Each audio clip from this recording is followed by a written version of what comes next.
നിങ്ങളുടെ കയ്യിൽ ആയിരക്കണക്കിന് കോടി രൂപയുണ്ടല്ലോ, പക്ഷേ ദൈവം, ഈശ്വരൻ, പ്രകൃതി അതുണ്ടെങ്കിൽ ഈ നിമിഷം ഞാൻ പറയാൻ ആഗ്രഹിക്കുന്നു, ഒരു റിസൾട്ട് ഈശ്വരൻ അദ്ദേഹത്തിന് കൊടുത്തതാണ്. ഇനി രണ്ടാമതൊരു ദുഃഖം കൂടി ഏറ്റുവാങ്ങാനുള്ള ഒരു അവസരം നിങ്ങൾക്ക് ഉണ്ടാകാതിരിക്കട്ടെ എന്ന് ഞാനിവിടെ പറയാൻ ആഗ്രഹിക്കുന്നു. ആ കുറെ ആളുകൾ നല്ല മാധ്യമ പ്രവർത്തകന്മാരെ ജോലി ചെയ്യുന്നുണ്ട്. അതായത് ചില മാധ്യമ പ്രവർത്തകരുടെ 4 അയലത്ത് ഇരിക്കാൻ യോഗ്യതയില്ലാത്ത മുതലാളി ഉള്ള ഒരു മാധ്യമം. ഞാൻ എന്തിനാണ് പേര് പറയുന്നത്?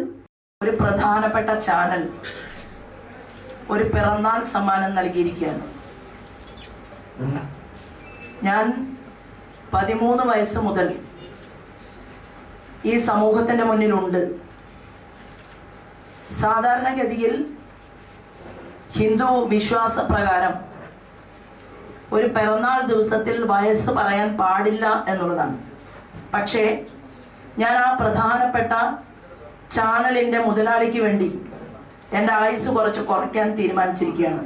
എല്ലാ രീതിയിലും ഹിന്ദു വിശ്വാസത്തിൽ മുന്നോട്ട് പോകുന്ന ഒരാളാണ്, മറ്റുള്ളവരുടെ വിശ്വാസത്തെ എതിർക്കാത്ത ഒരാളും ആണ്.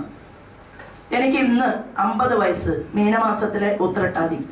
ഞങ്ങൾ ഭാരതീയ ജനതാ പാർട്ടിയുടെ പ്രവർത്തകരും നേതാക്കന്മാരും അഖിലേന്ത്യാ തലത്തിൽ നിന്ന് ആലപ്പുഴ പാർലമെന്റ് മണ്ഡലത്തിന്റെ വിജയത്തിനു വേണ്ടി മൂന്നാമൻ, മോദിജിയും അമിത്ഷാജിക്കും ശേഷം മൂന്നാമനായിട്ടുള്ള അഖിലേന്ത്യാ ഓർഗനൈസിംഗ് ജനറൽ സെക്രട്ടറി ഇവിടെ വരികയും ആലപ്പുഴ പാർലമെന്റ് മണ്ഡലത്തിൽ മത്സരിക്കുന്ന സ്ഥാനാർത്ഥിയുടെ പാർട്ടിയുടെ വിജയത്തിനു വേണ്ടി കഠിനമായിട്ട് ഇന്ന് പോലും ഞങ്ങൾ മീറ്റിംഗ് നടത്തിക്കൊണ്ടിരിക്കുന്ന ഒരു സമയത്താണ് പ്രമുഖമായിട്ടുള്ള ചാനലിൽ ഒരു ബ്രേക്കിംഗ് ന്യൂസ് വന്നത്.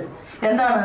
ശോഭാ സുരേന്ദ്രൻ ജില്ലാ നേതൃത്വത്തിനെതിരെ പരാതി നൽകി. ഞാൻ മരിച്ചു പോയിട്ടില്ലല്ലോ. ഇതേ ചാനലിന്റെ റിപ്പോർട്ടർക്ക് ഏതു നിമിഷവും എന്നെ വിളിക്കാനും എന്നോട് സംസാരിക്കാനും ഇങ്ങനെ സംഭവിച്ചിട്ടുണ്ടോ എന്ന് ചോദിക്കാനുമുള്ള സമയമുണ്ടായിരുന്നു. പക്ഷേ ആലപ്പുഴ പാർലമെന്റ് മണ്ഡലത്തിൽ ശോഭാ സുരേന്ദ്രൻ ജയിക്കണ്ട എന്ന് തീരുമാനമെടുത്തതിന്റെ കാരണം ഇന്നലെ രാത്രി ഈ ചാനലിന്റെ മുതലാളി, അദ്ദേഹത്തിന്റെ ഏറ്റവും വേണ്ടപ്പെട്ട തൃശ്ശൂർക്കാരൻ എന്നെ കാണാൻ വന്നിട്ട് എന്നോട് ആവശ്യപ്പെട്ടത്, ശ്രീമാൻ വെള്ളാപ്പള്ളി നടേശനെ ഇത്രയധികം പുകഴ്ത്താൻ പാടില്ല. വെള്ളാപ്പള്ളി നടേശനെ കൈവിട്ട് കളിച്ചില്ലെങ്കിൽ ശോഭാ സുരേന്ദ്രനെ പരാജയപ്പെടുത്തും എന്ന് പറയാൻ ഒരു ഉപദേശകന്റെ രൂപത്തിൽ ഒരാൾ എന്നെ കാണാൻ വന്നു. ഞാൻ പറയാൻ ആഗ്രഹിക്കുന്നു മാധ്യമ സുഹൃത്തുക്കളോട്, നിങ്ങൾക്ക് പല രാഷ്ട്രീയവും ഉണ്ടാകും.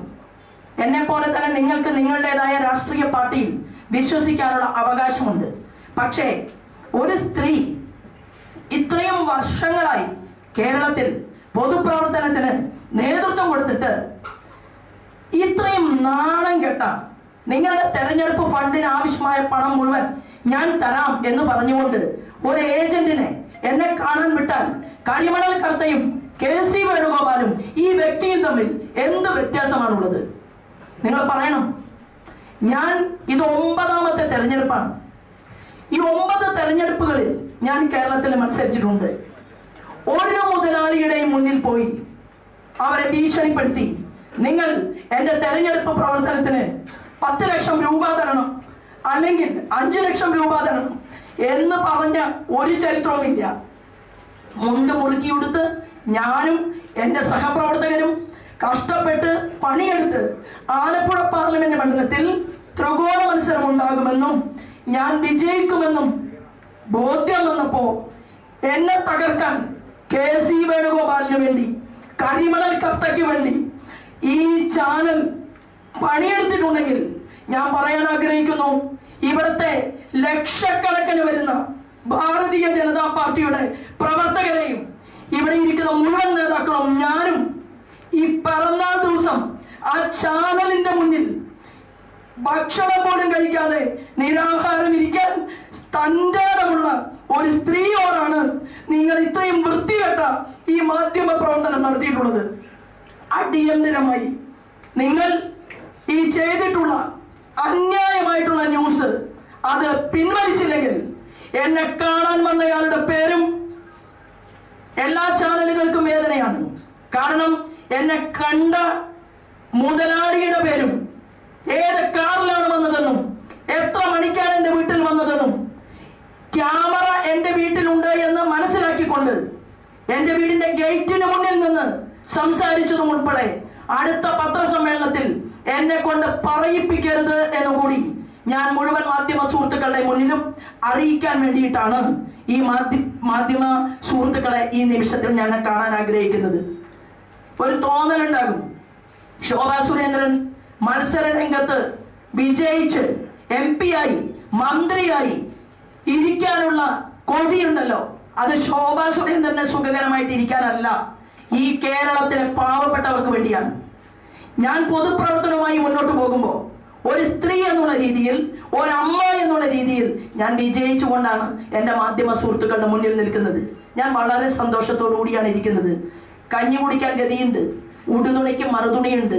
എൻ്റെ 2 മക്കളും നല്ല മക്കളെ, നാടിനും വീടിനും ഉപകാരികളായിട്ടുള്ള 2 മക്കളെ വളർത്തിയെടുക്കാൻ എനിക്ക് സാധിച്ചിട്ടുണ്ട്. നീ അധ്വാനിച്ചുണ്ടാക്കുന്ന പണം അമ്മയ്ക്ക് സേവന പ്രവർത്തനം ചെയ്യാൻ മേശപ്പുറത്ത് വെക്കണമെന്ന് ഞാൻ ആവശ്യപ്പെട്ടാൽ ആ പണം മേശപ്പുറത്ത് വെപ്പിക്കാൻ ഒരമ്മ എന്നുള്ള രീതിയിൽ എനിക്ക് സാധിച്ചിട്ടുണ്ടെങ്കിൽ അത് തന്നെയാണ് ഒരു സ്ത്രീയുടെ ജീവിതത്തിലെ ഏറ്റവും വലിയ ഉയർച്ച എന്ന് ഞാൻ വിശ്വസിക്കുന്നു. എനിക്ക് പറയാനുള്ളത് മാധ്യമ സുഹൃത്തുക്കളോട്, ഈ ഇരിക്കുന്ന ആളാണ് ജില്ലയുടെ അധ്യക്ഷൻ. അപ്പൊ ജില്ലക്കെതിരെ ഞാൻ പരാതി കൊടുത്തു എന്നുള്ള വ്യാജ വാർത്ത, അത് ത്രികോണ മത്സരമുണ്ട് എന്ന് ഏതൊരു മാധ്യമ പ്രവർത്തകനും ഇതുവരെ പറഞ്ഞ ഒരു ഘട്ടത്തിൽ നിന്ന് പെട്ടെന്ന് ഒരു മാധ്യമം പറയുകയാണ് ശോഭാ സുരേന്ദ്രൻ 3ാം സ്ഥാനത്താണ് നിൽക്കുന്നത്. ആവട്ടെ, അത് പറയാനുള്ള അവകാശം ഒരു മാധ്യമത്തിനുണ്ട്. എന്നാൽ അത് പറയാൻ കാരണം ഇന്നലെ രാത്രിയിലെ ചർച്ച പരാജയപ്പെട്ടത് കൊണ്ടാണ് എന്നും അതിനെ തുടർന്നുള്ള കഥകളും കേരളത്തിൽ എനിക്ക് തുറന്നു പറയണം. ഞാൻ ഇപ്പോഴും വിശ്വസിക്കുന്നു, സത്യസന്ധതയുടെ ജിഹ്വയാണ് മാധ്യമങ്ങൾ എന്ന് ഈ നിമിഷവും വിശ്വസിച്ചുകൊണ്ടാണ് ഞാൻ എൻ്റെ മാധ്യമ പ്രവർത്തകരുടെ മുന്നിൽ ഇക്കാര്യം പറയുന്നത്. ഇത് കേരളത്തിലെ ജനങ്ങളെ അറിയിക്കാനുള്ള ഒരു സാഹചര്യം എൻ്റെ മാധ്യമ സുഹൃത്തുക്കൾ ഉണ്ടാക്കണം. ജില്ലയിൽ അതിഗംഭീരമായിട്ടാണ് പ്രവർത്തനം നടക്കുന്നത്. ഞങ്ങളുടെ പ്രവർത്തകന്മാർ, പാവപ്പെട്ട പ്രവർത്തകന്മാർ, അവർ ആലപ്പുഴ പാർലമെന്റ് മണ്ഡലത്തിൽ പ്രവർത്തിച്ചു കൊണ്ടിരിക്കുമ്പോൾ അവരുടെ മനസ്സിനകത്തേക്ക് ഒരു ഇടിത്തീ വീഴിപ്പിക്കാൻ ശോഭാ സുരേന്ദ്രൻ, എന്താണ് ഈ ശോഭ ചേച്ചി ഇങ്ങനെ പറയുന്നത്, ഞങ്ങൾ ഇത്രയും ഉണ്ണാതെ ഉറങ്ങാതെ, കാരണം 11:30 മണി വരെയാണ് സ്ഥാനാർത്ഥി പണിയെടുക്കുന്നത്. 8 മണിക്ക് കിടന്നുറങ്ങുന്ന സ്ഥാനാർത്ഥി അല്ലിത്. 2 സ്ഥാനാർത്ഥികളുടെ കൂടെ മാധ്യമ പ്രവർത്തകർ സഞ്ചരിക്കട്ടെ. ഞാൻ എൻ്റെ വീട്ടിൽ നിന്ന് 7:30 മണിക്ക് ഈ പ്രവർത്തനവുമായിട്ട് ഇറങ്ങുമ്പോൾ 11:30 മണി 12 മണിക്കാണ് ഞാൻ താമസിക്കുന്ന വീട്ടിലേക്ക് കടന്നു വരുന്നത്. അപ്പോൾ അങ്ങനെ പ്രവർത്തിച്ചു കൊണ്ടിരിക്കുന്ന പ്രവർത്തകരും സ്ഥാനാർത്ഥിയും ഒരുമിച്ച് ഇവിടെ പ്രവർത്തിച്ച് വിജയിക്കും എന്നുള്ള ഘട്ടം വന്ന സമയത്ത് എന്നെ തകർക്കാൻ വേണ്ടി ഈ സത്യസന്ധതയുടെ ജിഹ്വയെ പണാധിപത്യം കൊണ്ട് അട്ടിമറിക്കാൻ വേണ്ടിയിട്ട് പരിശ്രമിച്ചാൽ ഞാൻ ജനങ്ങൾക്കിടയിലേക്ക് വോട്ട് ചോദിച്ചു പോകേണ്ട സമയം ആ മാധ്യമത്തിന്റെ മുന്നിൽ എന്നെ ഇരുത്തിക്കരുത് എന്ന് സൂചിപ്പിക്കാൻ വേണ്ടി കൂടിയാണ് ഞാൻ ഇവിടെ എൻ്റെ മാധ്യമ സുഹൃത്തുക്കളെ കണ്ടത്. എല്ലാ വെല്ലുവിളിയെയും ഞാൻ നേരിട്ട ആളാണ്. എല്ലാ വെല്ലുവിളിയെയും എനിക്ക് കൊട്ടേഷൻ കൊടുക്കുമെന്ന് പറഞ്ഞു, എന്നെ ഭീഷണിപ്പെടുത്താൻ നോക്കി, ഇല്ലേ? ചാവക്കാട് നിന്ന് വലിയൊരു മുതലാളിക്ക് വേണ്ടി എന്നെ ഭയപ്പെടുത്താൻ നോക്കി. ഞാൻ ഭയപ്പെട്ടു പോയോ? കരിമണൽ കർത്തയുടെ വിഷയവുമായി ബന്ധപ്പെട്ടുകൊണ്ട് ശോഭാ സുരേന്ദ്രൻ അനുഭവിക്കേണ്ടി വരും എന്ന് പറഞ്ഞു. ഞാൻ പിന്മാറിയോ? ഇല്ല. എൻ്റെ സുഹൃത്തുക്കളോട് എനിക്ക് പറയാനുള്ളത്, ഞങ്ങൾ സാമാന്യ മര്യാദ കോൺഗ്രസ് സ്ഥാനാർത്ഥിക്കും മാർക്സിസ്റ്റ് പാർട്ടിയുടെ സ്ഥാനാർത്ഥിക്കും കൊടുക്കുന്ന അതേ ഒരു മര്യാദ ഞാൻ ഇവിടുത്തെ മാധ്യമ സമൂഹത്തോട് യാചിക്കുകയാണ്. ഈ യാചന എന്ന് പറയുന്നത് ഒരു സ്ത്രീയുടെ, ഒരമ്മയുടെ യാചനയാണ്. അതുകൊണ്ട് റിപ്പോർട്ടർമാരായിട്ടുള്ള സഹോദരന്മാർ, നിങ്ങളോട് ആരെങ്കിലും ഒക്കെ എന്തെങ്കിലുമൊക്കെ ചെയ്യണം എന്ന് ആവശ്യപ്പെടുമ്പോൾ നിങ്ങൾ ചിന്തിക്കണം നീതിബോധത്തോടു കൂടി എന്ന് അപേക്ഷിക്കാൻ കൂടി വേണ്ടിയിട്ടാണ് ഞാൻ ഇവിടെ ഇത്തരത്തിൽ നിങ്ങളെ കാണണം എന്ന് ആവശ്യപ്പെട്ടത്. മറ്റു ചോദ്യങ്ങൾക്ക് മറുപടി പറയാം. മുതലാളി കണ്ടതിന്റെ പിന്നിൽ എന്താണ് അറിയോ? മുതലാളി കണ്ടതിന്റെ പിന്നിൽ ശ്രീമാൻ വെള്ളാപ്പള്ളി നടേശനുമായി ബന്ധപ്പെട്ടുകൊണ്ട് അദ്ദേഹത്തെ എന്തിനാണ് ശോഭാ സുരേന്ദ്രൻ തള്ളി പറയേണ്ട കാര്യം? ഞാൻ ഇവിടെ കഴിഞ്ഞ 10-30 വർഷമായിട്ട് പൊതുപ്രവർത്തന രംഗത്തുള്ള ആളാണ്. ഞാൻ ശ്രീമാൻ സുകുമാരൻ നായർ സാറിനെ കണ്ട് നമസ്കരിച്ച് ഈ തെരഞ്ഞെടുപ്പിൽ ഇറങ്ങിയിട്ടുള്ള ഒരാളാണ്. മാതാ അമൃതാനന്ദമയി അമ്മയെ കണ്ട് നമസ്കരിച്ച് തെരഞ്ഞെടുപ്പിൽ ഇറങ്ങിയ ആളാണ്. ശ്രീമാൻ വെള്ളാപ്പള്ളി നടേശനെ കണ്ട് നമസ്കരിച്ച് തെരഞ്ഞെടുപ്പിൽ ഇറങ്ങിയ ആളാണ്. മിസ്റ്റർ ദിനകരൻ ഇവിടുത്തെ ധീവര സമൂഹത്തിന്റെ അവരുമായി ചേർന്ന് പ്രവർത്തിക്കുന്ന ആളാണ്. അദ്ദേഹത്തെ കണ്ട് അനുഗ്രഹം വാങ്ങി. കൃപാസനത്തിലെ ബിഷപ്പിനെ കണ്ടു, അനുഗ്രഹം വാങ്ങി. എനിക്ക് ആലഞ്ചേരി പിതാവുമായിട്ട് കൂട്ടുണ്ട്. എനിക്ക് തിരുവനന്തപുരത്ത് അവിടുത്തെ ക്ലീമിസ് തിരുമേനിയുമായിട്ടും അതുപോലെ തന്നെ ലത്തീൻ സഭയുടെ അധ്യക്ഷനായിട്ട് തോമസ് നെറ്റോ പിതാവ് ഉൾപ്പെടെ എത്രയോ ആളുകൾ. അപ്പൊ ജാതിക്കും മതത്തിനും അതീതമായിക്കൊണ്ട് ഭീമപള്ളിയിൽ ഉൾപ്പെടെ ഇരിക്കുന്ന ഏറ്റവും ഉന്നതമായിട്ടുള്ള കസേരയിലിരിക്കുന്ന ആളുകളുമായിട്ട് ബന്ധമുള്ള എന്നെ നിങ്ങൾ എങ്ങനെയാണ് ഏതെങ്കിലും ഒരു പ്രത്യേക വിഭാഗത്തിന്റെ ആളാക്കുന്നത്? ഞാൻ ഇന്ന് വരെ മാധ്യമ സുഹൃത്തുക്കളുടെ മുന്നിൽ അങ്ങനെയാണോ വന്നിട്ടുള്ളത്? ശോഭാ സുരേന്ദ്രൻ ഒരൊറ്റ ഐഡന്റിറ്റിയേ ഉള്ളൂ. എനിക്ക് ആഗ്രഹമുണ്ട്, അതായത് കേരളത്തിലെ ഏറ്റവും താഴെത്തട്ടിലുള്ള SC ST വിഭാഗത്തിന്റെ മുതൽ എല്ലാ സമുദായങ്ങളുടെയും ഐക്യപ്പെടലിന് വേണ്ടി ആഗ്രഹിക്കുന്ന ഒരു സ്ത്രീയാണ് ഞാൻ. എനിക്ക് ശ്രീമാൻ വെള്ളാപ്പള്ളി നടേശനെ ഞാൻ തള്ളിപ്പറയേണ്ട ആവശ്യം എന്താണ്? അദ്ദേഹം ശ്രീനാരായണ ഗുരുദേവനും അതുപോലെ തന്നെ കുമാരനാശാനും ഉൾപ്പെടെയുള്ളവർ കാട്ടിയ ആ വഴിയിലൂടെ മുന്നോട്ട് പോവുകയും ഇവിടത്തെ ഈഴവ സമൂഹത്തിലെ അവരുടെ കുട്ടികളെ പഠിപ്പിക്കാൻ, അവരുടെ അമ്മമാർക്ക് ആവശ്യമായിട്ടുള്ള മടിശീലയിൽ പണമുണ്ടാക്കാൻ അതിന് സഹായം ചെയ്തു കൊടുത്തുകൊണ്ട് ആ സമുദായ സംഘടനയെ വളർത്താൻ പരിശ്രമിച്ചു കൊണ്ടിരിക്കുന്ന ഒരു മനുഷ്യനെ ഞാൻ എന്തിനാണ് തള്ളി പറയേണ്ടത്? അതിന്റെ ആവശ്യം എന്താണ്? ആർക്കാണ് അതിന്റെ ആവശ്യം? താങ്കളുടെ വാക്ക് കോട്ട് ചെയ്ത് തന്നെ ചോദിക്കാം. നേരത്തെ പറഞ്ഞു, വളരെ വികാരജനീയം പറഞ്ഞു, മുണ്ട് മുറുക്കി എടുത്ത് ഇവിടെ രാത്രി 11 മണി വരെ പണിയെടുത്താണ് ത്രികോണ മത്സരം കൊണ്ടുവരുന്നത്. രാജ്യത്തെ ഭരിക്കുന്ന പാർട്ടിയുടെ ഒരു പ്രതിനിധിയായി മത്സരിക്കാൻ വന്ന ഒരാൾക്ക് സാമ്പത്തികമായി എന്തെങ്കിലും പ്രതിസന്ധി ഉണ്ടോ? അത്തരത്തിൽ ഫണ്ട് കിട്ടാത്തൊരു സാഹചര്യം ഇവിടെ ഉണ്ടോ? അല്ല, സാമ്പത്തികമായിട്ട് നിങ്ങളെല്ലാവരും കരുതുന്നത് പോലെ സാമ്പത്തികമായിട്ട് ഭാരതീയ ജനതാ പാർട്ടിക്ക് എവിടെ നിന്നെങ്കിലും പണം വരികയാണോ? അങ്ങനെയാണോ ഞങ്ങൾ പ്രവർത്തിക്കുന്നത്? അല്ലല്ലോ. ഞങ്ങൾ പ്രവർത്തിക്കുന്നത് തെരഞ്ഞെടുപ്പിൽ, ഞാൻ മുൻപും പറഞ്ഞു, ഞാൻ വെല്ലുവിളിച്ചുകൊണ്ട് ഇപ്പോഴും പറയുന്നു, ഫ്ലക്സ് ബോർഡ് വേണ്ട എന്ന് തീരുമാനിക്കാൻ എന്റെ മാധ്യമ സുഹൃത്തുക്കൾ തയ്യാറാണെങ്കിൽ, നിങ്ങൾ സമ്മതിപ്പിക്കാൻ തയ്യാറാണെങ്കിൽ, മിസ്റ്റർ വേണുഗോപാലും മിസ്റ്റർ ആരിഫും ഫ്ലക്സ് ബോർഡ് അഴിക്കാൻ തീരുമാനിച്ചാൽ മുന്നേ BJP-കാരുടെ ഫ്ലക്സ് ബോർഡ് അഴിക്കും, മാറ്റും. പോസ്റ്ററും വേണ്ട, ഫ്ലക്സ് ബോർഡും വേണ്ട. ഞാൻ ജനങ്ങളുമായി സംവദിക്കാൻ തയ്യാറാണ്. ആ തയ്യാറെടുപ്പ് ഇടതുപക്ഷവും വലതുപക്ഷവും ഈ ആലപ്പുഴ പാർലമെന്റ് മണ്ഡലത്തിൽ കാണിക്കുമോ? നമുക്ക് മൈക്ക് അനൗൺസ്മെന്റ് വേണ്ട എന്ന് വെക്കാൻ നിങ്ങൾ തയ്യാറുണ്ടോ? മിസ്റ്റർ ആരിഫും മിസ്റ്റർ വേണുഗോപാലും തയ്യാറായാൽ ശോഭാ സുരേന്ദ്രൻ തയ്യാറാണ്. അപ്പൊ ഞാൻ പറഞ്ഞത്, എന്റെ പ്രവർത്തകർ എന്ന് പറയുന്നത് കൂലിപ്പണിക്ക് പോകുന്ന, ഓട്ടോറിക്ഷ ഓടിക്കുന്ന, താഴെ വളരെ ബുദ്ധിമുട്ടിയിട്ട് ജീവിക്കുന്ന ബൂത്ത് തലത്തിലുള്ള പ്രവർത്തകന്മാർ, കാര്യകർത്താക്കന്മാർ, അങ്ങനെയുള്ള ആളുകളാണ് ഈ പ്രസ്ഥാനത്തിൽ കൂടുതലുള്ളത്. വരുന്ന ദിവസങ്ങളിൽ BJP-യുടെ മുൻനിര നേതാക്കന്മാർ, സംസ്ഥാന നേതാക്കന്മാർ പങ്കെടുത്ത എത്ര പരിപാടികൾ ഇവിടെ ഷെഡ്യൂൾ ചെയ്തിട്ടുണ്ട്? ഇവിടെ ഏറ്റവും ശക്തരായിട്ടുള്ള നേതാക്കന്മാർ തന്നെ ആലപ്പുഴ പാർലമെന്റ് മണ്ഡലത്തിലേക്ക് വരും എന്നുള്ള കാര്യത്തിൽ ഒരു തർക്കവും വേണ്ട. അത് പാർട്ടി നിശ്ചയിക്കുന്ന രീതിയിൽ, പാർട്ടിയുടെ അഖിലേന്ത്യാ അധികാരികളും സംസ്ഥാന ഘടകവും തീരുമാനിക്കുന്ന രീതിയിൽ ആ പ്രവർത്തനങ്ങളെല്ലാം നടക്കും. കാരണം ഏത് മണ്ഡലത്തിൽ ഏത് നേതാവ് വന്നു എന്നതിനെ കുറിച്ച് മാത്രമല്ലല്ലോ നമ്മുടെ ചർച്ച. അങ്ങനെയാണെങ്കിൽ കോൺഗ്രസിന്റെ ഏറ്റവും വലിയ നേതാവാണല്ലോ ഇവിടെ മത്സരിക്കുന്നത്. ഏറ്റവും വലിയ നേതാവ് ഇവിടെ മത്സരിക്കുകയും ഇവിടെ നിന്ന് വിജയിച്ചു പോവുകയും ആലപ്പുഴ പാർലമെന്റ് മണ്ഡലത്തിലെ ജനങ്ങൾക്ക് വികസനം പോലും കൊണ്ടുവരാൻ സാധിക്കാതിരിക്കുകയും ചെയ്തതിനു ശേഷം വീണ്ടും വന്ന് എനിക്ക് വോട്ട് തരണമെന്ന് കൈനീട്ടുന്നതിൽ എന്തർത്ഥമാണുള്ളത്? അപ്പോ ഇവിടെ ഭാരതീയ ജനതാ പാർട്ടിയുടെ പ്രവർത്തനം നല്ല രീതിയിൽ മുന്നോട്ട് പോവുകയും തൃശ്ശൂരും തിരുവനന്തപുരവും ഒക്കെ ചർച്ച ചെയ്യുന്നത് പോലെ ശോഭാ സുരേന്ദ്രൻ അങ്ങ് ജയിച്ചു പോയാൽ ചില ആളുകൾക്കൊക്കെ ജയിലിൽ പോകേണ്ടി വരും. ഞാനിപ്പോ നിങ്ങളുടെ മുന്നിൽ എനിക്ക് വേദന തോന്നി, എൻ്റെ ഒരു തുള്ളി കണ്ണുനീര് പോയി എന്ന് മാത്രമേ ഉള്ളൂ. നല്ല കാലിരുമ്പിന്റെ കരുത്ത് അത് ജന്മം കൊണ്ട് പ്രവർത്തന രംഗത്ത് വന്ന അന്ന് മുതൽ ഈ നിമിഷം വരെ എനിക്കുണ്ട്. അത് ഏത് രീതിയിലും നഷ്ടപ്പെടാൻ ഞാൻ അനുവദിക്കില്ല. അനുവദിക്കുന്ന സമയം പൊതുപ്രവർത്തനം എന്നേക്കുമായിട്ട് അവസാനിപ്പിക്കും എന്ന് മാത്രമേ ഉള്ളൂ.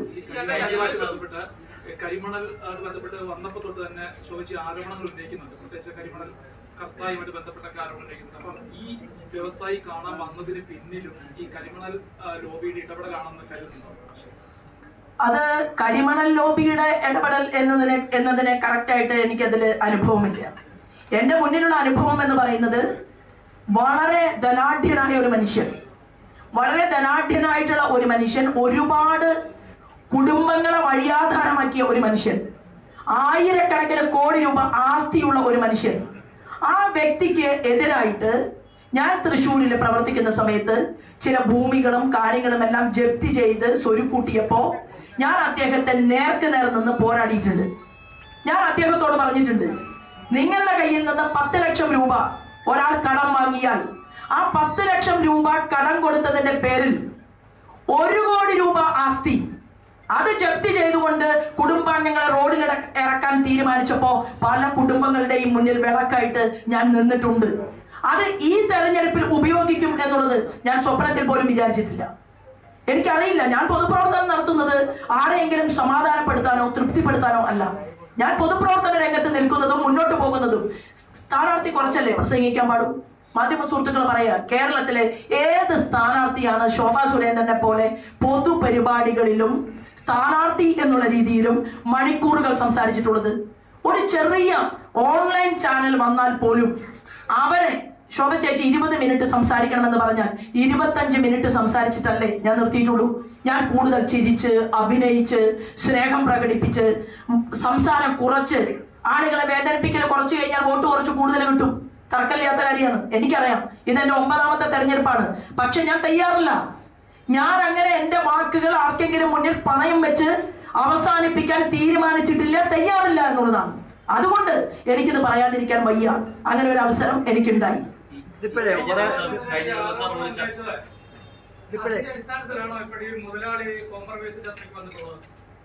ഈ മുതലാളി വന്നതിന്റെ പിറകിലെ കഥ എനിക്കറിയില്ല. കാരണം 5 മിനിറ്റ് സമയം മാത്രമാണ് ആ വീടിന്റെ മുന്നിൽ നിന്നുകൊണ്ട് ഞാൻ അദ്ദേഹത്തോട് സംസാരിച്ചത്. ഞാൻ അദ്ദേഹത്തോട് വളരെ വ്യക്തമായിട്ട് പറഞ്ഞു, നിങ്ങൾ ഉദ്ദേശിക്കുന്ന ഒരാളല്ല ശോഭാ സുരേന്ദ്രൻ. നിങ്ങൾക്ക് എന്ത് ചെയ്യാൻ പറ്റും? നിങ്ങളുടെ കയ്യിൽ പലതും ഉണ്ടാകും. 1000 കോടി രൂപ നിങ്ങളുടെ മുതലാളിയുടെ കയ്യിലുണ്ടാകും. അതെനിക്ക് വിഷയമല്ല, എന്റെ പ്രശ്നവുമല്ല. പക്ഷേ ഞാൻ എന്ത് സംസാരിക്കണം, ഈ തെരഞ്ഞെടുപ്പുമായി ബന്ധപ്പെട്ടുകൊണ്ട് ഞാൻ മാധ്യമങ്ങളുടെ മുന്നിൽ എന്ത് സംസാരിക്കണം, എങ്ങനെ സംസാരിക്കണം, ജനങ്ങൾക്കിടയിൽ എന്ത് പറയണം, എന്റെ പോയിന്റ് എന്തായിരിക്കണം, ഇത് തീരുമാനിക്കേണ്ടത് ഞാൻ മാത്രമാണ്. ഞാനാണ്, എന്റെ പ്രസ്ഥാനവും. അതുകൊണ്ട് ഈ വക ഒരു ചപ്പടി വിദ്യയുമായിട്ടും എനിക്കെതിരെ വരണ്ട. അതൊന്നും നടപ്പിലാവാൻ പോകുന്നില്ല എന്ന് കൂടി പറയാൻ ഞാൻ ഇവിടെ നിൽക്കുന്നു എന്ന് മാത്രമേ ഉള്ളൂ. ഒരു ചാനലിൽ വന്ന ഈ സർവേ ഫലത്തിന്റെ അടിസ്ഥാനത്തിലാണോ അതോ സമൂഹ മാധ്യമങ്ങളിലൊക്കെ ശോഭിച്ചേട്ടെന്ന് സംസാരിക്കുന്ന ഒരു പൈസ ചോദിക്കുന്ന വീഡിയോ പ്രചരിക്കുന്നത്, അതാണോ സംസാരിക്കുന്നത്? എന്താണ് അതിനകത്ത്? വീഡിയോ കഴക്കൂട്ടം സമയത്ത് ക്രിയേറ്റ് ചെയ്തതാണ്. ഞാൻ കേസ് കൊടുക്കുകയും അതിനെ തുടർന്ന് ആ വീഡിയോ കിട്ടിയ വ്യക്തി തന്നെ ആരാ ആ വാർത്തയിട്ടത്? ക്രൈം ശ്രീമാൻ നന്ദകുമാറാണ്. ആ ക്രൈം നന്ദകുമാർ തന്നെ നേരിട്ട് കാണുകയും ഞാൻ അദ്ദേഹത്തെ കാണുകയും അദ്ദേഹത്തിന് ഇത് ആർട്ടിഫിഷ്യൽ ഓഡിയോ ആണ് എന്ന് ബോധ്യപ്പെടുകയും കേസ് ഹൈക്കോടതിയിൽ നടന്നുകൊണ്ടിരിക്കുന്നതിനിടയിൽ അദ്ദേഹം തന്നെ അതെല്ലാം വ്യക്തമാക്കുകയും ചെയ്ത് അദ്ദേഹം എന്നോട് പറയുകയുണ്ടായി, എന്റെ കയ്യിൽ ഇത് കിട്ടി. ഒരാധാരം കൊടുത്തു അദ്ദേഹത്തിന്. എന്താ ആധാരം? ഹൈവേയില് 20 ലക്ഷം രൂപ വില വരുന്ന ഒരു ഭൂമി പ്രോപ്പർട്ടി ശോഭാ സുരേന്ദ്രൻ ഉണ്ട് എന്നാണ് ആ വാർത്തയിൽ മറ്റൊരു കണ്ടന്റ്. എനിക്ക് ഏതോ ബാങ്ക് ലോക്കറിൽ നിന്ന് ഞാൻ സ്വർണം ബാങ്ക് ലോക്കറിൽ നിന്ന് എടുത്തു എന്നാണ് മറ്റൊരു കണ്ടന്റ്. ഞാൻ എന്റെ ജീവിതത്തിൽ എന്റെ മക്കൾക്ക് കൂടി 1 പവന്റെ പൊന്ന് ഉണ്ടാക്കി കൊടുക്കാത്ത ഒരു അമ്മയാണ്. 2 ആൺകുട്ടികളാണ്. സാധാരണ ആൺകുട്ടികളൊക്കെ അരഞ്ഞാണം ഇട്ട് നടക്കും, കഴുത്തിൽ സ്വർണം ഇട്ട് നടക്കും. എന്റെ 2 മക്കളും സ്വർണം ശരീരത്തില് ഈ നിമിഷം വരെ തൊടാത്ത ആളുകളാണ്. എനിക്ക് ആകെയുള്ളത് നിങ്ങളുടെ മുന്നിൽ ഏത് തെരഞ്ഞെടുപ്പിലും ഉള്ളതുപോലെ തന്നെ നിങ്ങൾ എപ്പോ കണ്ടിട്ടുണ്ട് ശോഭാ സുരേന്ദ്രനെ ആഭരണ വിഭൂഷിതയായിട്ട്? ആളുകൾ അങ്ങനെ നടക്കണം എന്നുള്ള ആഗ്രഹം എനിക്കുണ്ട്. കാരണം ലക്ഷ്മി ദേവിയെ ആരാധിക്കുന്ന ആ ഒരു പരമ്പരയിൽപ്പെട്ട ഒരു സ്ത്രീയാണ് ഞാൻ. സ്ത്രീകൾ നല്ല രീതിയിൽ തന്നെ ആഭരണങ്ങളും ഒക്കെ ഇട്ട് നടക്കുന്നതിൽ കാണാൻ എനിക്കും സന്തോഷം മാത്രമേ ഉള്ളൂ. പക്ഷെ ഞാൻ അങ്ങനെ ചെയ്യാറില്ല. അതെന്നോ തിരസ്കരിക്കപ്പെട്ട, സമൂഹം വരെ തിരസ്കരിക്കപ്പെട്ട ഒരു ഓഡിയാണ്. അതെല്ലാം പോയി, അതല്ല വിഷയം. പിന്നെ മാധ്യമം സർവേ എടുത്തിട്ടുള്ളത് ഞാൻ വിജയിക്കില്ല, ഞാൻ 3ാമതാണ് എന്ന് വരുത്തി തീർത്താൽ, ദേശീയ ഏജൻസി സർവേ ഉണ്ടായിരുന്നല്ലോ, ദേശീയ മാധ്യമത്തിന്റെ സർവേ ഉണ്ടായിരുന്നല്ലോ. ഇവിടെ KCയും ശോഭാ സുരേന്ദ്രനും തമ്മിലാണ് മത്സരം നടക്കുന്നത്, ചെറിയ വോട്ടിംഗ് പെർസെന്റേജിന്റെ വ്യത്യാസം മാത്രമേ ഉള്ളൂ എന്ന് സർവേ ഉണ്ടായിരുന്നല്ലോ. ആ സർവേ കണ്ടും ഞാൻ എന്താണ് സന്തോഷം കൊണ്ട് ഭ്രമിച്ചിട്ടില്ല. ഈ സർവേ വന്നിട്ടുള്ളത് ശോഭാ സുരേന്ദ്രൻ 3ാമതാണ് എന്ന് പറഞ്ഞാലല്ലേ ഞങ്ങളുടെ പ്രവർത്തകർക്ക് ശോഭ ചേച്ചി അങ്ങനെ 3ാമതാണല്ലേ എന്ന് തോന്നലുണ്ടാകും. അതിനാസൂത്രിതമായി ഉണ്ടാക്കിയ ഒരു സർവേയാണ്. പക്ഷേ ആ സർവേ പുറത്തു വന്ന ദിവസം തന്നെ, അല്ലെങ്കിൽ സർവേ പുറത്തു വരുമ്പോൾ തന്നെ ഈ വ്യക്തിയെ എന്നെ കാണാൻ വരുത്തിയതിന്റെ പിറകിലുള്ള ദുരുദ്ദേശവും ഇപ്പൊ നിങ്ങളുടെ മുന്നിലുണ്ടല്ലോ, ജില്ലാ നേതൃത്വത്തിന് ഞാൻ പരാതി കൊടുത്തു എന്ന് പറഞ്ഞ ഒരു വാർത്ത വരുത്തുന്നതിന്റെ പിന്നിലെ ചേതോ വികാരം എന്താണ്? അതിന്റെ ഉദ്ദേശം എന്താണ്? കാണാൻ വന്ന ആള് പറഞ്ഞത് ഭീഷണിയാണ്. വലിയ ആയിരക്കണക്കിന് കോടി രൂപ ആസ്തിയുള്ള, സ്വന്തമായി ചാനലുള്ള ഒരു വ്യക്തിയെ അപമാനിക്കുന്നതിന് വേണ്ടിയാണത്രേ ഞാൻ ഇവിടെ വെള്ളാപ്പള്ളി നടേശനെ പുകഴ്ത്തുന്നത്. അതെങ്ങനെയാണ്? എന്താണ് അതിലെ ലോജിക്ക്? എന്താണ്? ശ്രീമാൻ വെള്ളാപ്പള്ളി നടേശൻ എന്ന് പറയുന്നത് ഒരു സമുദായ സംഘടനയെ നയിച്ചുകൊണ്ട് കേരളത്തിൽ മുന്നോട്ട് പോകുന്ന ആളാണ്. അദ്ദേഹത്തിന്റെ സമുദായത്തിൽപ്പെട്ട ആളുകൾ എണ്ണത്തിൽ കൂടുതൽ ആലപ്പുഴ പാർലമെന്റ് മണ്ഡലത്തിൽ ഉള്ളത് കൊണ്ട് ആയിരിക്കുമോ? അത് ഉത്തരം പറയേണ്ടത് അവരാണ്. പക്ഷെ എല്ലാ കാര്യങ്ങളും ഞാൻ വിളിച്ചു പറയണം എന്ന് നിങ്ങൾ എപ്പോഴാണോ ശഠിക്കുന്നത് ആ സമയത്ത് ഇതിന്റെ ബാക്കി ഞാൻ പറയും. ഇപ്പൊ തൽക്കാലം പറയാത്തത്, ഒരു മാധ്യമത്തെയും കൂടുതൽ ആക്രമിക്കാൻ താല്പര്യമുള്ള ഒരാളല്ല. കഴിഞ്ഞ എത്രയോ കാലമായിട്ട് മാധ്യമങ്ങളുമായി ഏറ്റവും സ്നേഹത്തോടു കൂടി തന്നെയാണ് ഞാൻ ഇടപെട്ടിട്ടുള്ളത്. അത് നിങ്ങൾക്ക് ഇവിടെ ഇരിക്കുന്ന മുഴുവൻ ആളുകൾക്കും അറിയാം എന്നുള്ളത് കൊണ്ട് ഞാൻ ഇവിടെ വെച്ച് നിർത്തുന്നു എന്ന് മാത്രമേ ഉള്ളൂ. എല്ലാ മാധ്യമങ്ങളും പ്രതിസ്ഥാനത്ത് വരുമല്ലോ ഇപ്പോഴേ.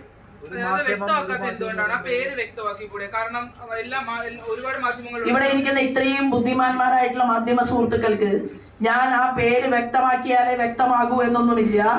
2 വാർത്തയും വന്നത്, അതായത് ശോഭാ സുരേന്ദ്രൻ ജില്ലാ നേതൃത്വത്തിനെതിരെ പരാതി കൊടുത്തുവെന്ന് ഇന്ന് ബ്രേക്കിംഗ് ന്യൂസ് ഏത് മാധ്യമത്തിലാണ് വന്നത് എന്നുള്ളത് ഞാൻ പറയേണ്ട കാര്യമില്ല. അത് കേരളത്തിലെ മുഴുവൻ ആളുകൾക്കും ബോധ്യപ്പെട്ടിട്ടുണ്ട്. ആലപ്പുഴ പാർലമെന്റ് മണ്ഡലത്തിലെയും മുഴുവൻ ആളുകൾക്കും ബോധ്യപ്പെട്ടിട്ടുണ്ട്.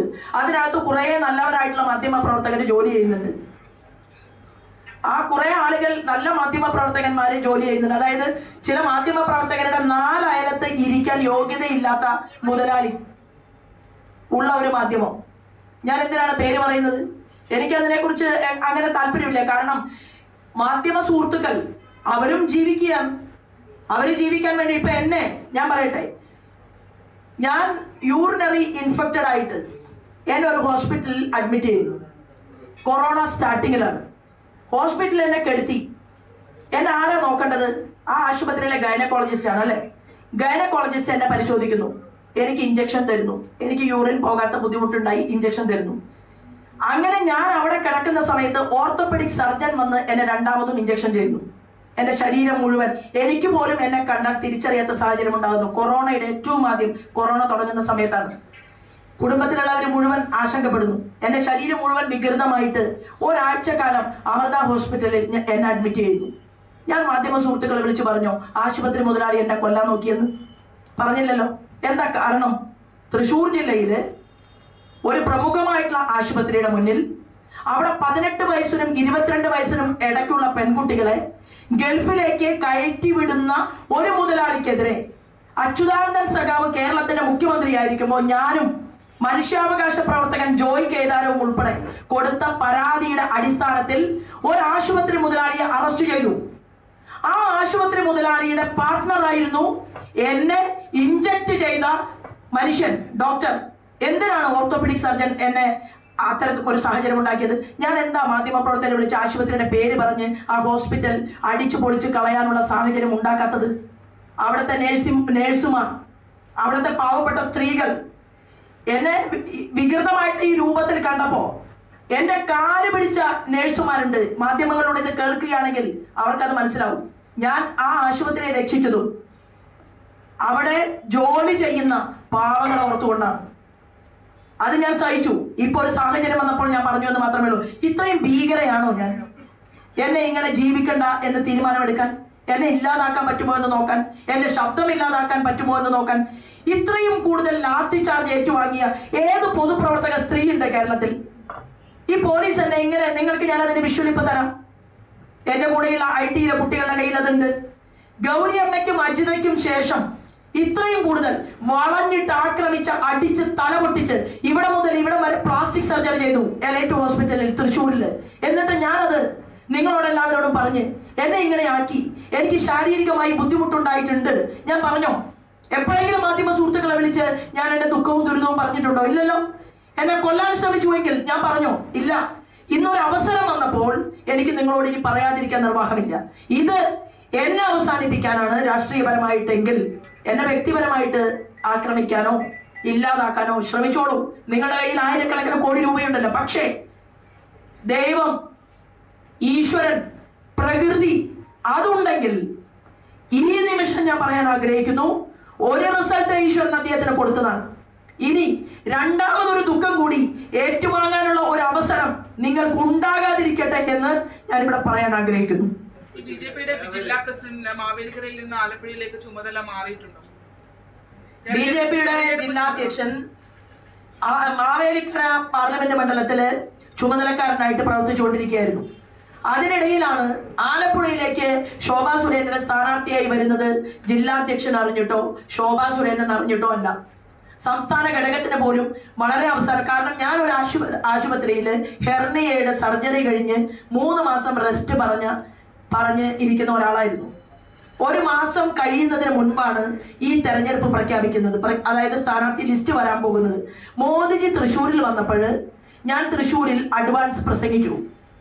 ആ അഡ്വാൻസ് പ്രസംഗിച്ച് കഴിഞ്ഞ് ഞാൻ സ്റ്റേജിൽ ഇരിക്കുന്ന സമയത്ത് സ്പെഷ്യൽ പ്രൊട്ടക്ഷൻ ഗ്രൂപ്പിന്റെ തലവന്മാരിൽ ഒരാൾ എന്നോട് പറഞ്ഞു, പുറകിൽ കർട്ടന് പിറകില് മോദിജി വരുന്ന സമയത്ത് നിങ്ങൾ അവിടെ നിൽക്കണം എന്ന് മോദിജി ആവശ്യപ്പെട്ടിട്ടുണ്ട് എന്ന് പറഞ്ഞു. ഞാൻ താഴെ പോയി, ഞാൻ അവിടെ പോയി നിന്നു. മോദിജി കടന്നു വരുന്ന സമയത്ത് മോദിജി എന്നെ കണ്ടു. ആ സമയത്ത് ഞാൻ പ്രൈം മിനിസ്റ്ററോട് പറഞ്ഞു, എൻ്റെ ഒരു ആഗ്രഹം, അല്ലെങ്കിൽ ഇത്തവണ ഈ തെരഞ്ഞെടുപ്പിൽ ഞാൻ മത്സര രംഗത്തില്ല. കാരണം എന്താണ്? ശാരീരികമായിട്ട് എനിക്ക് വയ്യാത്തത് കൊണ്ടാണ്. ഹെർണിയ അത്ര വലിയ മാരകമായിട്ടുള്ള രോഗമായിട്ടല്ല, പക്ഷേ എനിക്ക് വയ്യാത്തത് കൊണ്ടാണ്.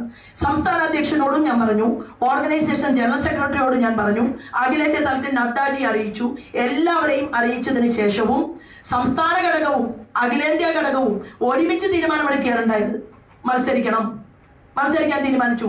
ഞാൻ ചോദിച്ചല്ലോ, ഏറ്റവും വലിയ നേതാവിനോട് ഞാൻ ചോദിച്ചു, അങ്ങനെ ഞാൻ മത്സരിച്ച് എനിക്ക് വയ്യാതായ ആശുപത്രി ഉണ്ടല്ലോ, നോക്കാൻ പ്രവർത്തകരുണ്ടല്ലോ, ഇങ്ങനെയാണ് എനിക്ക് മറുപടി കിട്ടിയത്. അപ്പൊ അങ്ങനെ മത്സര രംഗത്താണ് ഞാൻ വന്നിട്ടുള്ളത്. അതില് ഈ ഗോപൻ എന്ത് പഠിച്ചു? ഗോപൻ മാവേലിക്കരയുടെ ചാർജ് ഏറ്റെടുത്തത് ഇന്നും ഇന്നലെയുമല്ല. എന്റെ സ്ഥാനാർത്ഥിയായി തീരുമാനിക്കുന്നതിന് മുൻപ് തന്നെ ഗോപന് ആ മാവേലിക്കര പാർലമെന്റ് മണ്ഡലത്തിന്റെ ചുമതല ഉണ്ടായിരുന്നു. പക്ഷേ ഇവിടെ വളരെ നല്ല രീതിയിൽ ഭാരതീയ ജനതാ പാർട്ടിയുടെ പ്രവർത്തനം മുന്നോട്ട് പോകുന്നു, NDAയുടെ പ്രവർത്തനം മുന്നോട്ട് പോകുന്നു.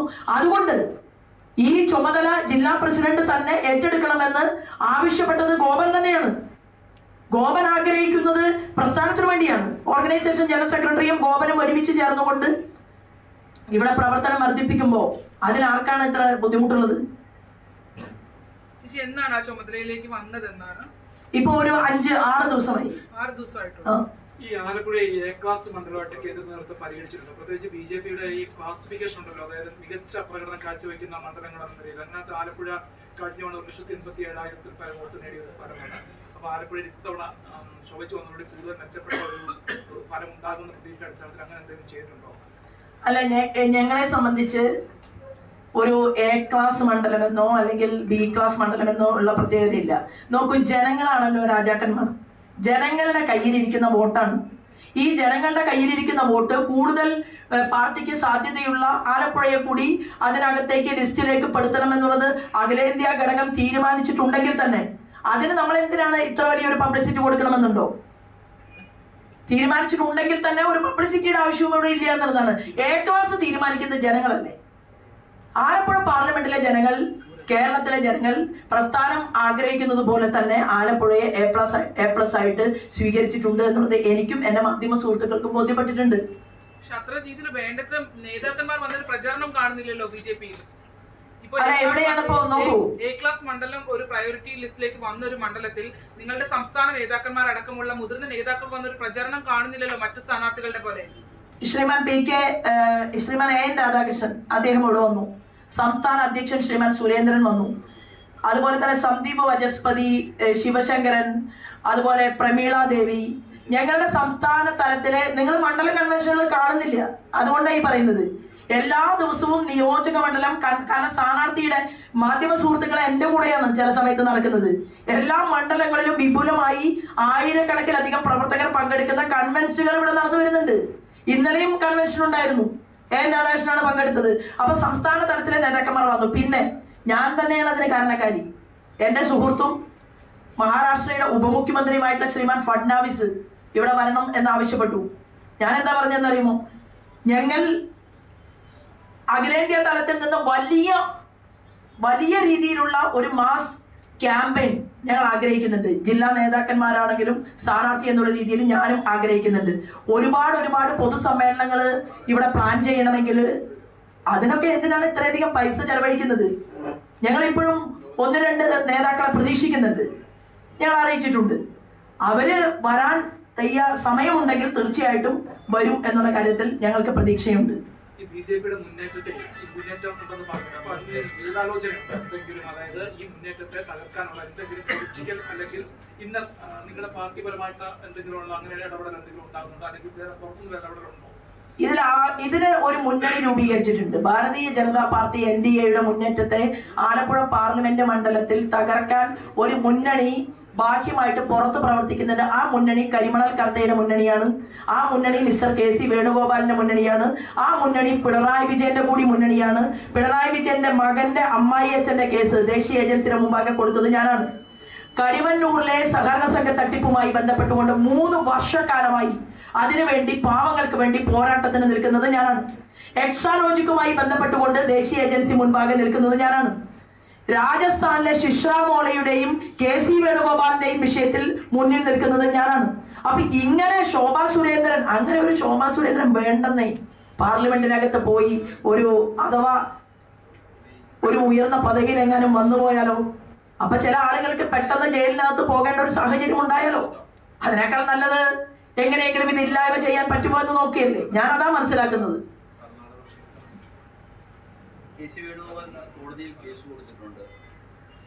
എന്നാ കൊടുത്തത്? KC വേണുഗോപാലിന് ഇപ്പൊ ഞാനായിരുന്നുവെങ്കിൽ എനിക്കെതിരെ ഇല്ലാത്ത ആരോപണം ഒരാൾ പറഞ്ഞാൽ പിറ്റേ ദിവസം കോടതി പോകും.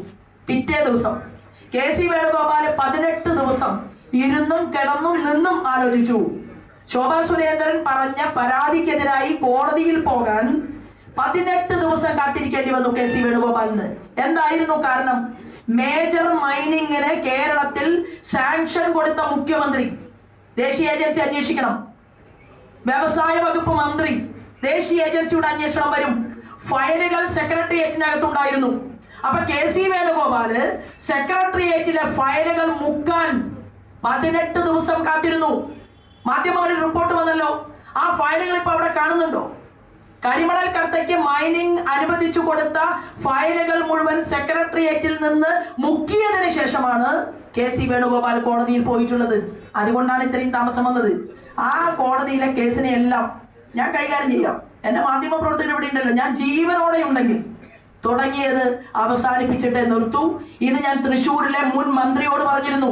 കരുവന്നൂരിലെ പാവപ്പെട്ട ജനങ്ങളെ പറ്റിച്ച കോടിക്കണക്കിന് രൂപ കരുവന്നൂരിൽ നിന്ന് നഷ്ടപ്പെടുത്തിയപ്പോ അന്നും ഞാൻ ഇതുപോലെ പറഞ്ഞിരുന്നു, ദേശീയ ഏജൻസി വരും, അന്വേഷിക്കും, ബുദ്ധിമുട്ടുണ്ടാകും, നിങ്ങൾ വാങ്ങിയ പണം തിരിച്ചു കൊടുക്കണം.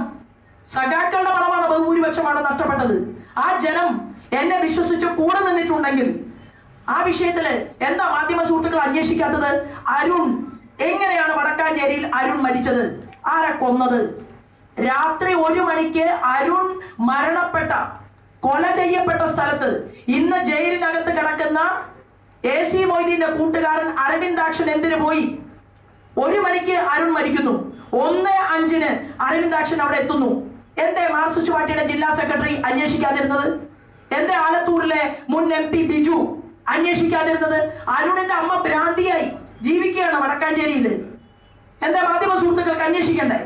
അരുണിനെ ആരാ കൊന്നത്? 2ാമത്തെ മരണം കരിവന്നൂരുമായി ബന്ധപ്പെട്ടുകൊണ്ട് ജോഷി എന്തിനാണ് റെയിൽവേ ട്രാക്കിൽ ചാടി മരിച്ചത്? ജോഷി ചാടിയതാണോ ജോഷിയെ കൊന്ന് ട്രാക്കിൽ തള്ളിയതാണോ? അന്വേഷിക്കണ്ടേ? കേരളത്തിലെ പോലീസ് പിണറായി വിജയന്റെ പോലീസല്ലേ? ജോഷിയുടെ ഭാര്യ മാനസികമായി നിലവിട്ട അവസ്ഥയിൽ ഇരിക്കുകയാണ്. 2ഉം പാർലിക്കാടല്ലേ സംഭവിച്ചത്? വടക്കാഞ്ചേരിയും പാർലിക്കാടും. എന്തേ മാർക്സിസ്റ്റ് പാർട്ടി അന്വേഷിക്കണമെന്ന് ആവശ്യപ്പെടാത്തത്? 2 കൊലപാതകങ്ങൾ ഇവിടെയല്ലേ? ഈ കരിമണൽ കർത്തയുടെ മണലൂറ്റുന്ന തോട്ടപ്പള്ളിയിലല്ലേ ഒരു സഖാവിനെ കാണാതായത്? അന്വേഷിക്കണ്ടേ? ഇവിടുത്തെ ജില്ലാ സെക്രട്ടറിക്ക് താല്പര്യമുണ്ടോ? ആരിഫിനെ അന്വേഷിക്കണ്ടേ? മാർക്സിസ്റ്റ് പാർട്ടിയുടെ ഒരു സാധാരണപ്പെട്ട ഒരു പ്രവർത്തകൻ, ഒരു ലോക്കൽ നേതാവ്, അദ്ദേഹം കരിമണലിനെതിരെ സമരം ചെയ്തു, കാണാതായി. അപ്പൊ അങ്ങനെ ശോഭാ സുരേന്ദ്രനും കരിമണൽ കർത്തയുടെ പേരിൽ ഒരു കൊട്ടേഷൻ ഉണ്ടെങ്കിൽ അതിനെ ഏറ്റുവാങ്ങാൻ ഞാൻ തയ്യാറാണ്. കൊല്ലം 50 ജീവിച്ചില്ല, മതി. അതിനെയൊക്കെ ഏറ്റെടുത്ത് നിങ്ങളെല്ലാവരും റീത്ത് വയ്ക്കാൻ വരണം. അത്രയേ ഉള്ളൂ. അതിലെനിക്ക് നോ അറ്റൻഷൻ, വരാൻ പോകുന്നതിനെ കുറിച്ചുള്ള വലിയ അങ്ങനെ ഒരു അറ്റൻഷൻ എനിക്കില്ല. ഞാൻ ഇതൊക്കെ സ്വീകരിച്ചിട്ട് തന്നെയാണ് രാവിലെ വീട്ടിൽ നിന്ന് ഇറങ്ങുന്നത്.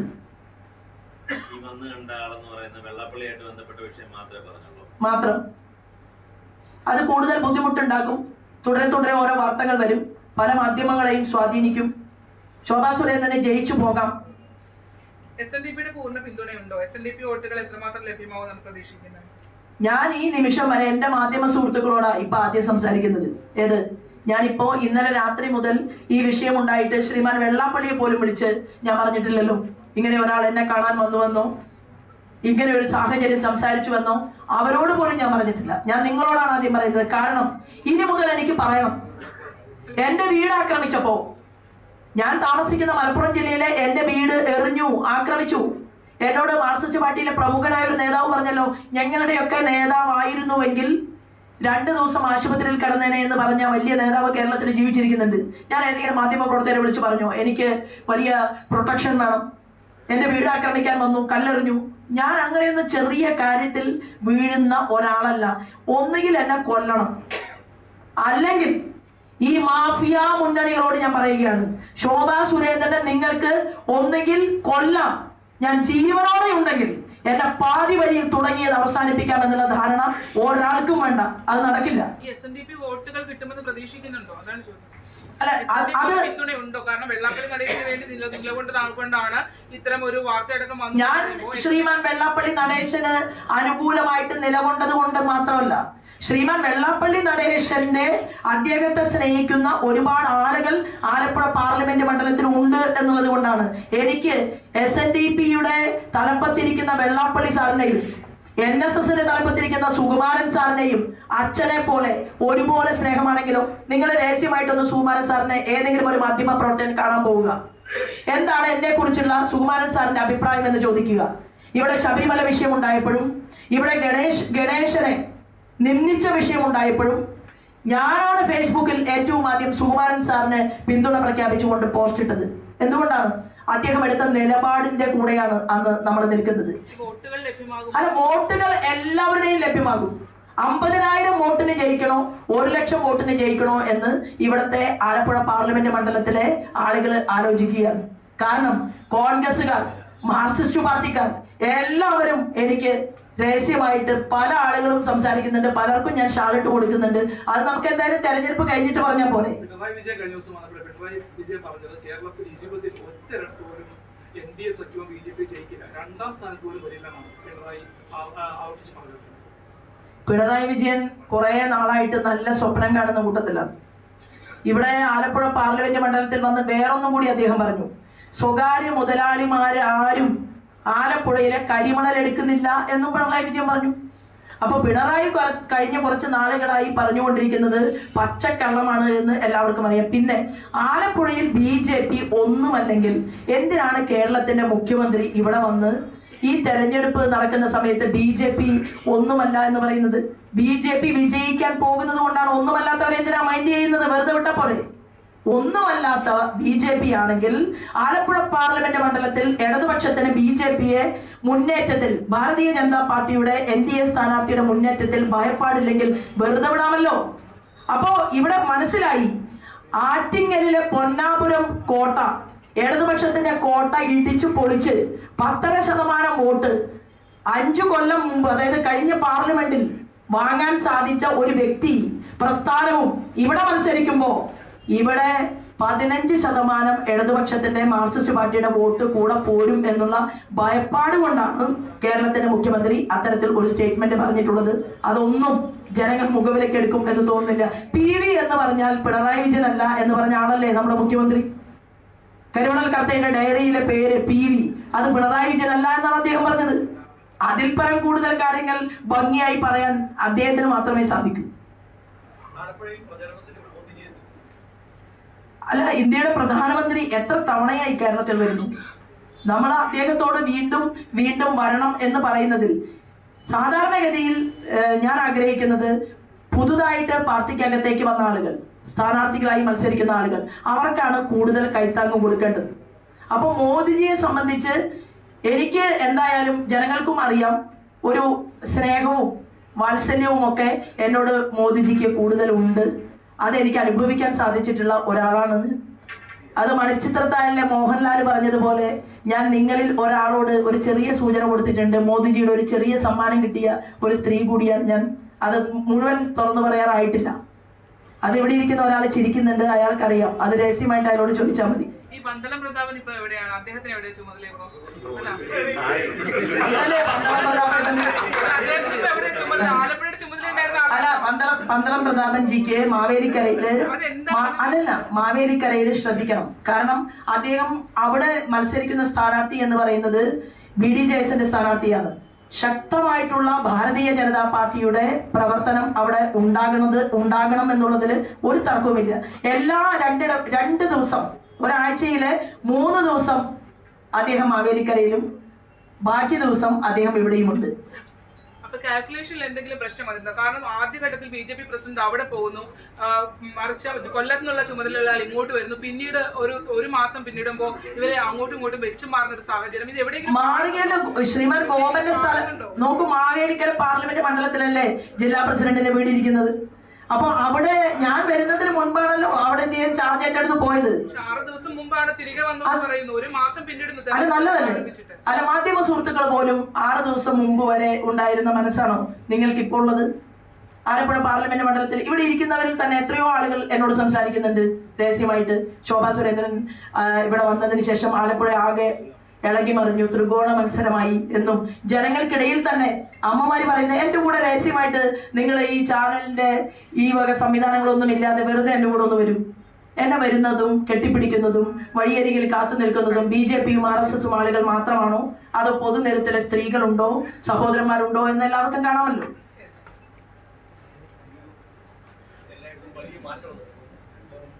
വലിയ മാറ്റമുണ്ട് എന്ന് മാത്രമല്ല, ആലപ്പുഴ പാർലമെന്റ് മണ്ഡലത്തിൽ നിന്ന് എപ്പോഴും അവര് ഇങ്ങനെ ചിന്തിക്കാറുണ്ട്. ഭരണകൂടത്തിന്റെ ഭാഗമായിട്ട് ഇരിക്കാൻ പറ്റുന്ന ആളുകളെ വിജയിപ്പിച്ചു വിടാറുണ്ട്. അപ്പൊ കേന്ദ്രം ഭരിക്കുന്നത് നരേന്ദ്രമോദിജി, അദ്ദേഹം വിശ്വസിക്കുന്ന പാർട്ടി ഭാരതീയ ജനതാ പാർട്ടി. അപ്പൊ ഭാരതീയ ജനതാ പാർട്ടിയുടെ NDAയുടെ ഒരാൾ പോയാൽ ആലപ്പുഴ പാർലമെന്റ് മണ്ഡലത്തിൽ വലിയ വികസനത്തിന് സാധ്യതയുണ്ട് എന്ന് പൊതുജനങ്ങൾ കരുതുന്നു. ആ കരുതൽ ഭാരതീയ ജനതാ പാർട്ടിക്ക് അല്ലെങ്കിൽ നിങ്ങളുടെ സഹോദരിയായിട്ടുള്ള ശോഭയ്ക്ക് ഒരു കരുതലായിട്ട് ആലപ്പുഴ പാർലമെന്റ് മണ്ഡലത്തിൽ മാറിയിട്ടുണ്ട്. വലിയ ദാരിദ്ര്യം നിലനിൽക്കുന്ന ഒരു ജില്ലയാണിത്. അവിടെ മാറ്റമുണ്ടാകണമെന്ന് ജനം ആഗ്രഹിക്കുന്നു.